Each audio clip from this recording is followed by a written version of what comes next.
여러분, 오늘은 예수로 채우라 라는 제목으로 하나님의 말씀을 나누도록 하겠습니다. 제가 설교 시작하면서 찬양을 한 곡 부르려고 했는데 괜찮을까요, 여러분?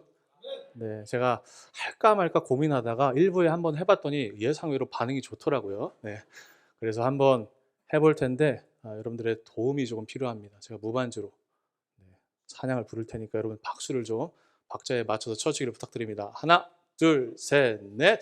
예수님이 말씀하시니 물이 변하여 포도주 됐네.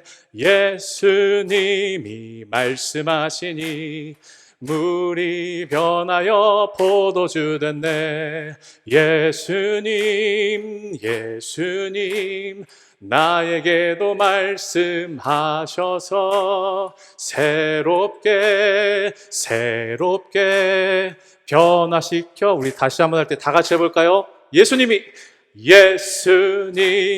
말씀하시니 물이 변하여 포도주 됐네. 예수님이 말씀하시니 물이 변하여 포도주 됐네. 예수님 나에게도 말씀하셔서 새롭게 변화시켜 주소서. 아멘. 네, 감사합니다. 제가 이 요한복음 2장의 말씀을 묵상하고 이렇게 연구하다가 갑자기 이 찬양이 떠올랐습니다. 예수님 물로 포도주를 만드신 것처럼 오늘 저에게 말씀해 주셔서 주님 저의 인생을 새롭게 하여 주옵소서. 제가 말씀을 묵상하다가 이 찬양이 떠올라서 그냥 흥얼거리는데 여러분, 이 가사가 정말 놀랍더라고요. 그냥 저는 우리 옛날 불렀던 어린 시절에 불렀던 복음성가 정도라고 생각했는데 엄청난 진리가 여기 담겨 있더라고요. 이 시간 간절히 소망하고 바라는 것은 오늘 이 시간 물로 포도주를 바꾸신 예수님께서 여러분들 한 분 한 분의 삶을 향하여 하시는 말씀, 내가 너를 새롭게 하리라, 이 음성 듣는 시간 되기를 주의 이름으로 간절히 축원합니다. 자, 여러분, 오늘 예수님께서 갈릴리 가나에서 행하신 첫 번째 기적의 사건을 성경이 우리에게 소개하고 있습니다. 가나의 한 마을에서 혼인잔치가 열렸는데 거기서 예수님이 물로 포도주를 만드신 사건이에요. 자, 오늘 말씀 11절에 보면 이렇게 기록되어 있습니다. 예수께서 이 첫 표적을 갈릴리에서 행하셨다. 여러분, 성경이 이 사건을 가리켜서 표적이다 라고 이야기합니다. 표적이란 말은 헬라어로 세메이온이라는 말인데요, 무엇인가를 나타내고 드러내고 보이다. 그래서 우리 영어의 사인의 어원이 되는 말이거든요. 그러니까 오늘 이 요한복음 2장에 있는 사건은 그냥 예수님이 펼치신 드라마틱한 어떤 기적, 놀라운 일, 이런 이야기를 하는 게 아니라 이 사건을 통해서 예수님이 어떤 분이신지를 우리에게 드러내고 증거하는 것입니다. 예수님이 이제 공생의 삶을, 이 땅에 오셔서 공생의 삶을 사시면서 무슨 일을 행하시고 어떤 이유 때문에 이 땅에 오셨는지를 소개해 주는 사건이 오늘 요한복음 2장의 말씀이다라는 겁니다. 자, 오늘 말씀으로 들어가 보면 혼인잔치가 열렸습니다. 한 마을에서 결혼식이 성대하게 열린 거예요. 여러분, 물론 지금도 그렇지만 옛날 이 이스라엘 문화 속에서는 결혼식이라는 것은 너무나 중요한 세레모니였어요. 이게 왜냐하면 단순히 두 사람이 하나가 되는 연합의 의미를 넘어서 종교적인 의미까지 담겨 있었기 때문에 이스라엘 사람들은 결혼을 정말로 중요하게 생각했어요. 그래서 형편에 따라서 최소 일주일, 조금 여유가 있으면 한 2주 동안 길게 잔치를 벌이는 거예요. 사람들을 초대해서 먹고 마시는 이 기쁨의 예식을 그렇게 진행을 하는 겁니다. 자, 예수님과 예수님 어머니 마리아와 예수님의 제자들이 그 잔치에 초대받아서 다른 축하객들과 함께 즐겁게 먹고 마시는 것이 오늘 말씀이에요. 자, 그런데 문제가 하나 생기죠. 그 잔치집에 그만 포도주가 떨어져 버린 거예요. 여러분들 이렇게 반문할 수 있을 것 같아요. 아니, 뭐 포도주 하나 떨어진 것쯤이야, 그게 뭐 얼마나 중요하다고 이렇게 난린가 하실 수 있겠지만, 이 이스라엘 문화와 풍습에서 잔칫집에 포도주가 떨어졌다는 건요, 절대 있어서는 안 되는 일이에요. 이 사람들에게 포도주는요, 기본적인 우리 생활, 마치 물과 같은 것이기도 했고요. 또 성경에서 이 포도주는 언제나 기쁨과 만족을 상징하는 그런 물건이었거든요. 자, 여러분, 그러니까 이 잔칫집에 포도주가 떨어졌다는 건 어떤 의미일까요? 기쁨이 사라져버린 거예요. 막 잔치에 흥이 오르고 있는 이 한복판에 아마도 이 포도주가 떨어진 시점이 잔치 거의 끝나갈 쯤 무렵이다라고 생각을 하는데, 한창 이제 분위기가 무르익고 절정을 향해 달려가고 있는 이 상황 속에서 그만 가장 중요한 기쁨의 요소인 포도주가 떨어져 버린 거예요. 자, 여러분, 예수님께서 이 땅에 오셔서 첫 번째 하신 사역, 공생애를 살아가시면서 이제 이 요한복음 2장에서 이제 공생애를 시작하시는데, 그 무대가 어디예요? 포도주가 떨어진 잔치집이에요. 다시 말해서 기쁨이 사라져버린 잔치집에 예수님께서 거기서 예수님 사역을 시작하셨다는 거예요. 이게 무슨 의미일까요? 여기에 어떠한 영적인 의미가 담겨 있는 걸까요? 잘 생각해 보십시오. 여러분, 이 기쁨이 상실된 잔치집, 이게 무엇입니까? 바로 우리 인생이에요. 예수님 없는 우리 삶입니다. 여러분, 우리가 각자 저마다 나의 행복과 만족, 그리고 내가 원하는 것들을 이루기 위해서 아마 여러분들 많이 열심히 지금까지 달려오셨을 거예요. 누구나 다 젊은 시절에 내가 이러이러한 것을 잃어버리려 하는 꿈과 비전을 가지고 열심히 공부해서 대학도 가고 취직도 하고, 어떤 분들은 비즈니스를 일으키기도 하고, 가정을 일궈서, 행복한 가정을 일궈서 막 자녀를 길러서 양육하면서 이 자녀가 이왕이면 잘 되는 자녀로 기르기를 소망하면서 지금까지 막 달려오셨을 텐데, 여러분, 문득 우리 삶에 무엇이 찾아옵니까? 공허와 결핍이 찾아올 때가 있어요. 열심히 살아왔어요. 달려왔어요. 앞만 보고 지금까지 왔는데 문득 갑자기 마음속에 이런 헛헛함이 드는 거예요. 내가 지금까지 돌아와 보니까 내가 무엇을 위해서 그렇게 열심히 살았지? 공허한 거예요. 외롭고 쓸쓸하고 무의미함이 갑자기 우리 인생 가운데 찾아오는 것들을 우리가 누구나 한 번씩은 경험한다는 겁니다. 우리 신앙의 여정도 마찬가지죠, 여러분. 우리가 저마다 여러분 각자 예수님을 처음 만났을 때의 감격과 기쁨, 감사 같은 것들이 있을 거예요. 그땐 그랬지. 그때 정말 예수님 만난 게 너무 행복하고 즐거워서 내 삶을 들여서 교회에 이렇게 헌신하고 봉사하고 충성하고 많은 것들을 주님 앞에 드렸고 열심히 교회를 섬겨왔는데 갑자기 어느 순간 무엇이 찾아와요? 그럼에도 불구하고 우리 삶에 공허함이 찾아온다는 거예요. 결핍이 찾아온다는 거예요. 여러분, 오늘 이 요한복음 2장에 있는 가나의 혼인잔치, 포도주가 끊어진 잔치집은 다름이 아닌 예수님 없는 우리 인생을 의미하는 겁니다. 더 이상 소망도 인내도 쓸모가 없어졌어요. 사랑도 바닥나는 거예요. 다 고갈되는 거예요. 모든 영적인 에너지가, 그리고 삶을 살아갈 의미 자체가 다 떨어져 버리는 상황을 성경이 그것이 우리의 삶이다라고 지금 이야기하고 있는 겁니다. 여러분, 제가 성경을 천천히 이렇게 묵상하고 연구하다 보니까 오늘 이 요한복음 2장부터 시작해서 요한복음 초반부에 있는 말씀들은요, 하나같이 한 가지의 상황을 전제하고 있더라고요. 그게 뭐냐면 결핍이라는 거예요. 오늘 그렇죠. 오늘 이 잔치집은 기쁨이 사라진 잔치예요.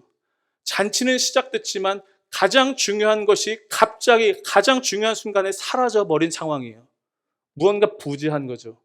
여러분, 요한복음 3장으로 넘어가 보면 어떤 이야기가 나오는지 아십니까?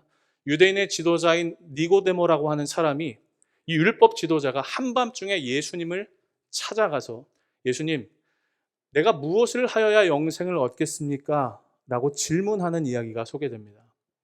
여러분, 니고데모가 유대인의 지도자였어요. 그는 율법의 지식이, 학식이 아주 충만한 사람이었어요. 꼭대기에 있는 엘리트층이었단 말이에요. 사람들에게 칭송받고 언제나 존경받는, 찬사받는 사람이었는데 그가 왜 한밤중에 예수님을 찾아갔을까요? 아무리 지식을 높이 쌓고 아무리 많은 사람들에게 칭찬받는 인생일지라도 풀리지 않는 영혼의 문제가 있는 거예요. 그러니까 사람들 시선을 의식해서 몰래 밤중에 예수님을 찾아가서 영생에 대해 질문하는 겁니다. 그 다음 요한복음 4장에 넘어가면 또 어떤 이야기가 있습니까? 여러분, 사마리아 그 수가성 우물가에 있던 사마리아 여인이 등장합니다. 여러분, 이 여인은요, 남편이 5명이나 있었다라고 합니다. 왜 남편이 6명이죠? 현재 만나는 남자까지 6명이었으니까 무엇을 의미할까요? 인생이 계속 외로운 거예요.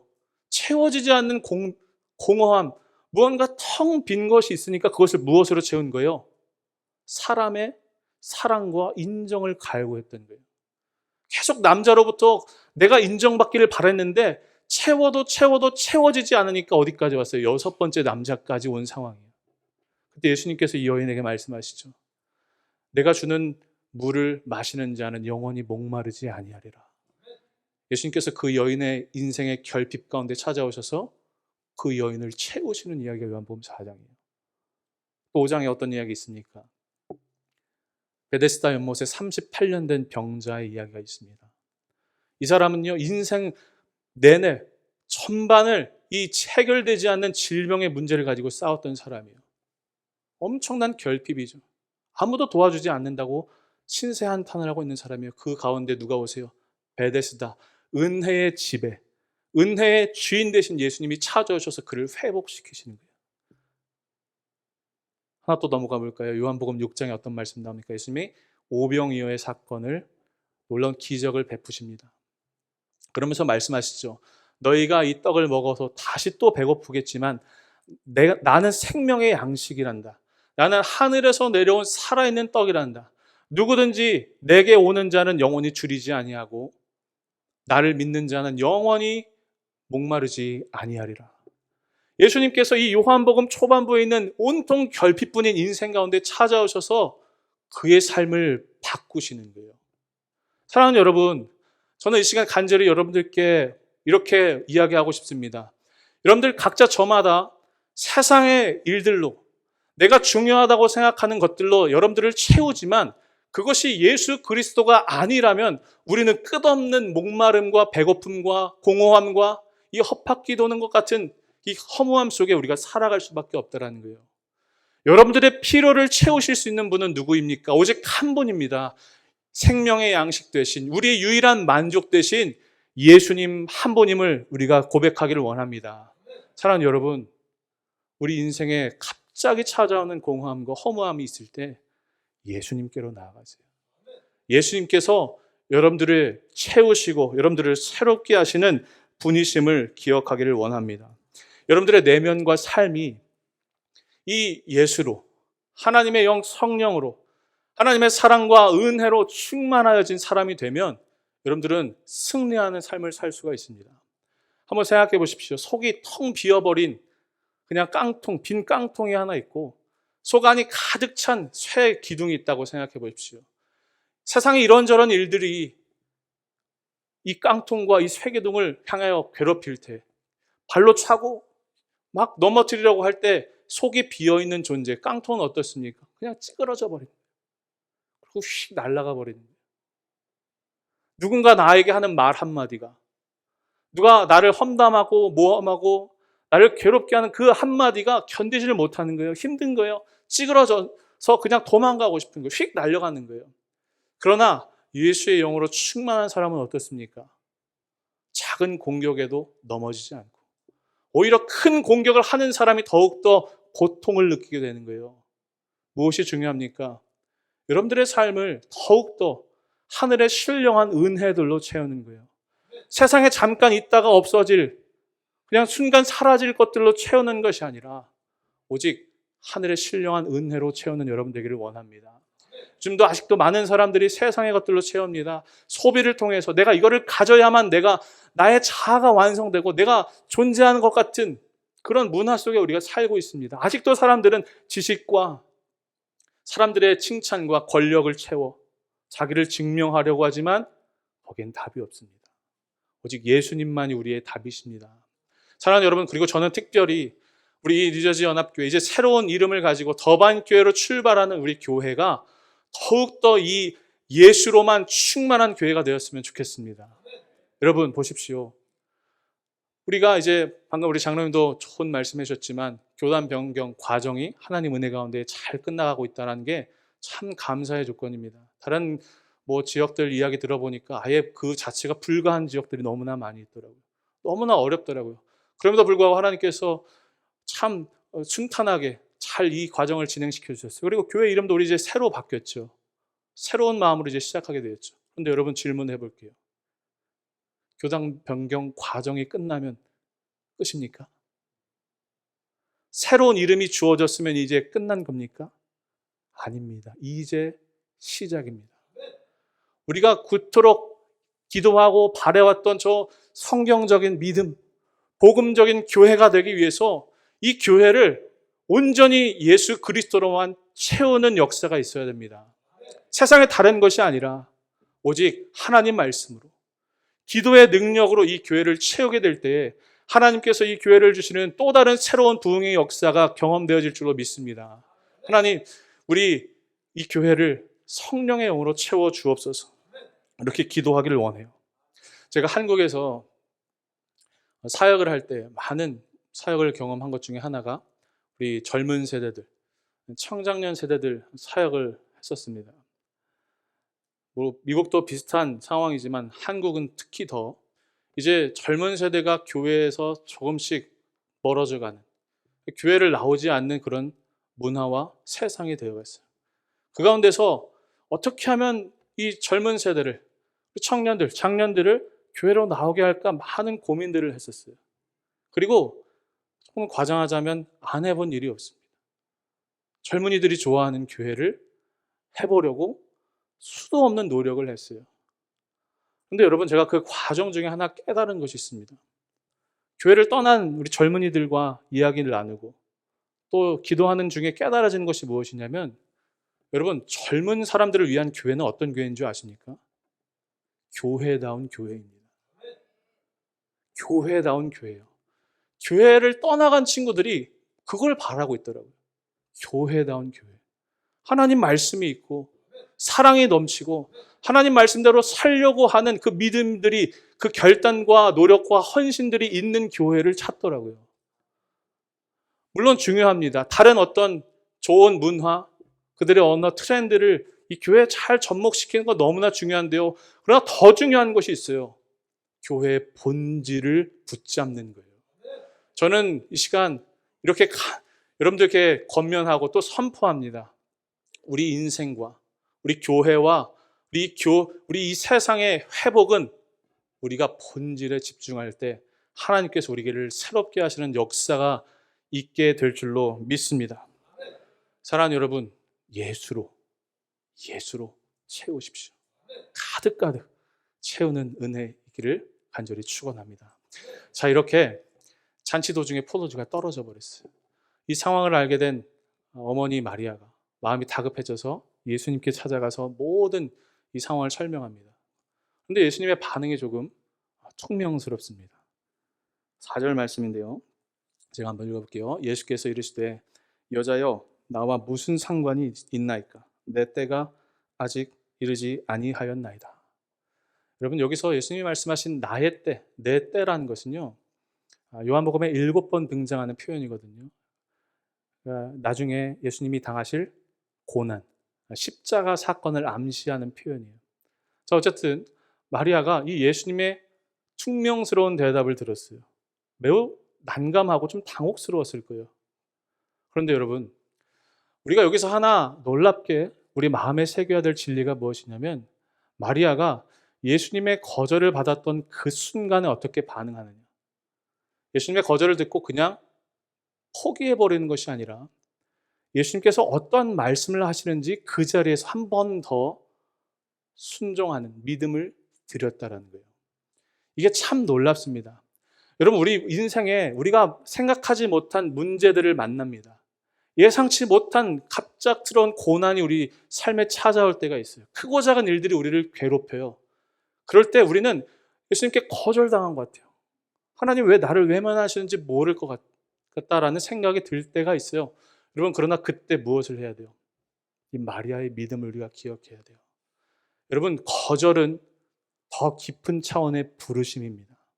마리아가 그것을 주님께 드렸어요. 그래서 이 마리아의 작은 믿음이 갈릴리 가나에 이 물을 포도주로 만드시는 놀라운 기적의 재료로 사용됐다라는 거예요.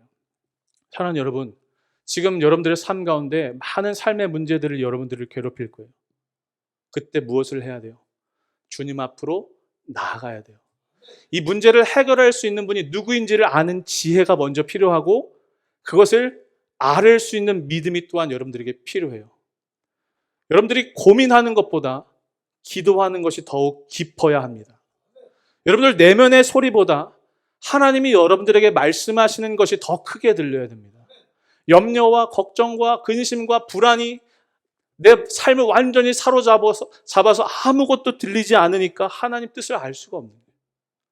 문제를 만났을 때 오히려 이 내 내면의 소리를 다 내리고 주님의 음성에 귀 기울일 수 있는 이 믿음이 있기를 여러분들 가운데 축원합니다. 자, 당시 잔치집에 그 문 앞에 항아리 6개가 놓여 있었다라고 성경이 기록하고 있어요. 6절 말씀인데요. 거기에 유대인의 정결 예식을 따라 두는 두세 통 드는 돌 항아리 6이 놓여 있었다.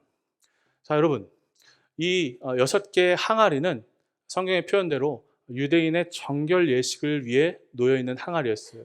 그러니까 이 집을 드나들 때 물을 담아 놓고 그 항아리에서 손과 발을 씻는 거예요. 이거는 유대인들이 뭐 위생관념이 좋고 깨끗해서 이런 게 아니라 종교적인 의미가 담겨 있는 거예요. 나는 깨끗한 사람이다 는 것을 계속 이런 행위들을 통해서 기억을 하는 거죠. 자, 그런데 문제는 뭐냐면, 처음에 이렇게 좋은 의미로 시작한 이런 전통들이 시간이 흘러가면서 그 본질적인 의미는 사라지고 형식만 남은 거예요. 그냥 행위만 남은 거예요. 위선만 남고 그냥 하나의 형식으로 고착되어 버린 거예요. 경건의 모양은 아직 남아있어요. 손을 씻고 발을 씻어요. 그러나 거룩의 능력은 상실된 거예요. 항아리가 6개 있었다고 했죠. 왜 6개일까요, 여러분? 성경에서 7이라는 숫자는 하나님의 완전수입니다. 완전함을 의미합니다. 거기서 하나 빼면 불완전입니다. 인간의 숫자입니다. 666 아시죠? 왜 666일까요? 인간의 숫자예요. 철저하게 불완전한 거예요. 항아리가 6개 놓여 있었다는 건 어떤 의미일까요, 여러분? 이 항아리는 다름이 아닌 이 인간 존재의 한계를 극복하지 못하고 예수를 만나지 못한 거룩의 능력을 상실해버린 존재로 남아있는 우리의 모습을 상징하는 겁니다. 제가 이 말씀을 들으면서 묵상하면서 그냥 그 잔치집에 덩그러니 놓여있는 6개의 항아리가 왠지 나의 모습 같다라는 생각이 들었어요. 여러분, 제가 질문 하나 해보겠습니다. 지금 너무 심각하셔가지고 좀 표정을 푸시고, 제가 너무 긴장돼서 설교를 못하겠으니까 웃어주시기를 부탁드릴게요. 자, 여러분, 세상에서 가장 힘든 직업이 뭘까요? 설교자가 이런 질문하면 무슨 함정 있는 줄 알고 그냥 골똘히 생각하시는데, 여러분, 제가 지금 제 삶을 돌아보면서 참 이 6개 항아리가 나아갔다라고 말씀드렸잖아요. 다시 질문해 볼게요. 세상에서 가장 힘든 직업은 뭘까요? 그렇죠. 목사입니다. 네. 어떤 분은 목사님, 세상 물정을 너무 모르셔서 그래요. 사회 경험이 없어서. 여러분, 세상이 얼마나 힘든지 아세요? 우리 치열하게 살아요. 말씀하세요. 맞습니다. 동의하는데요. 제가 이렇게 이야기하는 데는 이유가 있습니다. 잘 들어보세요. 왜 목사가 세상에서 제일 힘든 직업인가? 자, 성도님들에게 이러한저러한 이야기를 들으면서 제가 목사는 어떤 거를 잘해야 되나, 어떻게 살아야 되나 고민을 해봤거든요. 제가 정리를 해드릴게요. 첫 번째, 목사는 기본적으로 말씀과 기도의 은사가 있어야 돼요. 실력이 있어야 되죠. 그렇죠? 여러분들도 이왕이면 그런 분 만나고 싶으시죠? 그렇죠? 자, 그 다음 또 뭐가 있나요? 리더십. 많은 이 수백 명의 사람들을 하나로 잘 이끌어가야 하는 의무가 있잖아요. 그런 리더십도 필요해요. 또요. 어떤 분은 목사님은 행정을 잘해야 된대요. 행정력. 조직 돌아가는 것. 함부로 하시면 안 된다. 뭐 이런 얘기 하시더라고요. 맞습니다. 또 뭐가 있나? 요즘에는 여러분 세상 이 돌아가는 소식에 누구보다도 민감해야 돼요. 목사님들. 빨리빨리 캐치해야 돼요. 사람들이 무엇을 고민하는지, 무엇을 원하는지를 알아야 돼요. 트렌드에 민감해야 돼요. 그리고 또 하나, 잘생겨야 된대요, 요즘에는. 네. 몸매 관리 막 잘하라고 저한테 막 뭐 이야기하시는 분들 계신데, 네, 저 열심히 하고 있습니다. 외모 관리도 해야 돼요. 이미지도 좋아야 돼요. 근데 제일 힘든 게 뭔지 아세요? 이 모든 것에 더해서 온유한 성품을 가지라고 합니다. 이게 제일 어려운 것 같아요. 이거 나머지 거 어떻게든 그냥 열심히 할 수 있겠는데 성품이 예수님 성품. 제일 힘든 것 같아요. 자, 그런데 저는 제가 진짜 목사가 힘든 직업이라고 하는 이유는 따로 있어요. 그게 뭔지 아세요? 내 안에, 사역을 하는 내 안에 성령의 충만함이 없을 때, 그때가 가장 힘들더라고요. 여러분, 그것처럼 힘들고 고통스럽고 곤고한 게 없어요. 말씀을 전합니다. 막 여기 나와서 그럴듯하게 하나님 말씀 뭐 침을 튀어가면서 이야기를 하는데 내 안에 성령이 없을 때 그 말씀 전하는 것처럼 힘든 게 없더라고요. 기도하는 것도 마찬가지예요. 찬양하고 성도님들 신방하는 것. 내 안에 예수의 그 사랑이, 그 영혼을 향한 사랑이 없는데 마주하면서 이야기를 하는 것처럼 힘든 게 없더라고요. 속이 텅 비어서 가짜로 모양만 그럴듯하게 사역하는 목사로 사는 것, 세상에서 제일 힘든 일이더라고요. 내 안에 하나님이 주시는 이 은혜의 생수가 없는데 물을 매일 길러내야 되잖아요. 어디서 찾을 거예요, 여러분? 여러분, 이게 비단 저의 이야기일 뿐일까요? 여러분들도 마찬가지입니다. 여러분들 삶에 여러분들 한 분 한 분이 하나님께서 세상에 보내신 그리스도의 군사요, 예수 그리스도의 향기요, 하나님의 편지들입니다. 여러분들이 살아가면서 힘든 이유가 뭐예요? 세상은 여전히 세상의 기준을 가지고 우리를 압박하는데 내가 거기서 믿음으로 살아야 되니까 힘든 거예요. 우리가 그 삶을 승리할 수 있는 비결이 어디 있어요? 간단한 진리, 본질로, 하나님 말씀으로, 기도의 능력으로, 성령의 강권적인 역사하심으로 내 삶을 채우는 거예요. 예수의 이름을 부르는 거예요. 내 삶에 주님, 나를 새롭게 하여 주옵소서. 주님, 나를 채워 주옵소서. 이 고백을 드리는 인생 되시기를 주의 이름으로 간절히 축원합니다. 자, 이제 말씀의 마지막으로 넘어갑니다. 이제 예수님이 행하시는 놀라운 기적의 역사가 시작됩니다. 예수님께서 하인들을 불러서 이렇게 말씀하세요. 7절에 우리 7절 말씀을 다 함께 한번 읽어볼까요? 시작. 예수께서 그들에게 이르시되 항아리에 물을 채우라 하신즉 아귀까지 채우니 이제는 떠서 연회장에게 갖다 주라 하심에 갖다 주었더니. 아멘. 예수님이 하인들에게 항아리에 물을 가득 채우고 그거를 사람들에게 떠서 갖다 줘라 말씀하세요. 항아리에 물을 가득 채우라는 것, 이 명령 자체가 하인들에게는 상당히 힘든, 이해하기 어려운 명령이었을 거예요. 그러나 더 어려운 것은 그 항아리에 담겨있는 물을 잔에 떠서 사람들에게 가져다 주는 일이 아니었을까 생각해봐요. 그럼 한번 여러분들이 하인이 되어 보십시오. 내 손 안에 지금 무엇이 들려 있어요? 물이 있어요. 그런데 이걸 가져다 주면서 뭐라고 얘기해야 돼요? 포도주 맛있게 드세요. 해야 되는 거예요. 자, 여러분, 그런데 정말 놀라운 것은 하인들이 이 예수님의 명령에 믿음으로 순종합니다. 그리고 물을 떠다 줍니다. 그 가운데 예수께서 물로 포도주를 바꾸시는 역사가 일어납니다. 여러분, 성경에서 물이라는 것은 언제나 생명의 근원을 의미합니다. 물이 포도주가 되었다는 것은요, 우리 인생이 완전히, 우리 생명이 죄인의 자리에서 의인으로 바뀌는 역사가 일어났다는 것을 상징하는 겁니다. 내가 그동안 죄의 자녀로, 진노의 자녀로 살아가면서 언제나 슬픔이고 절망이고 낙심이었던 삶을 살았지만 예수님이 우리 삶에 들어오셔서 말씀하시고 우리를 새롭게 하시면 어떻게 돼요? 우리 전 존재가 바뀌는 거예요. 우리 일부가, 우리 삶의 어떠한 작은 부분이 바뀌는 것이 아니라 우리가 완전히 새롭게 되는 역사라는 것입니다. 여러분, 예수님께서는 지금도 여러분들의 삶 가운데 이런 새로운 창조의 역사를 이루고 가고 계십니다. 이것을 기억하는 저와 여러분 되기를 원합니다. 우리가 신앙생활을 오래 하면 할수록 우리가 믿음도 쌓이지만 또 반대로 우리 자기 포기의 경험도 많이 쌓이는 걸 봅니다. 믿음으로 산다고 하는데 내가 믿음으로 살 수 있는 부분과 그렇지 않은 부분을 내가 경험을 통해 알고 있다라는 것. 스스로의 한계를 알고 있다라는 것. 아무리 예수님 믿는다고 해도 내가 이 정도는 할 수 있고 할 수 없는 부분도 있다라는 것을 잘 알아요. 열심히 하려고 해도 인생도 신앙도 계속 제자리에서 공회전하는 것 같아요. 그러나 여러분, 그때 그 결핍이 여러분들 삶에 찾아올 때 오늘 다시 이 소망을 붙들어야 합니다. 예수께서 말씀하시니 물이 변하여 포도주가 되었다.